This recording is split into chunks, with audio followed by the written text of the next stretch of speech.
Okay guys, 2 hours na po no after we drink a cup of Nescafe sugar free Nescafe original. So check na natin, we started at 1:02. Check na natin kung ilan ang nakalabasan.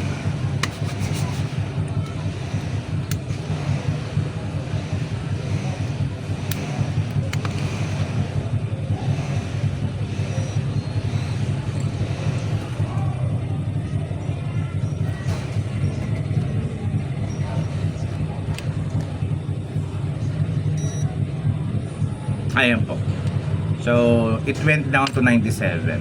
So, ang mahirap magkape ng malang tinapay, no? We Filipinos are, sanay tayo sa may kape tsaka may tinapay, no? Pero, okay naman. So, conclusion natin sa sugar-free na Nescafe Original.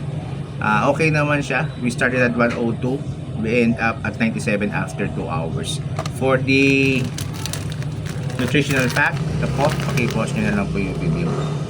Siguro tomorrow morning after or early morning tomorrow tatry natin yung Nescafe Original naman para meron tayong comparison versus original versus sugar free both Nescafe. Thank you guys.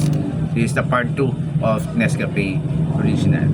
Please comment down below kung ano yung gusto nyo i-test natin, and please like and share.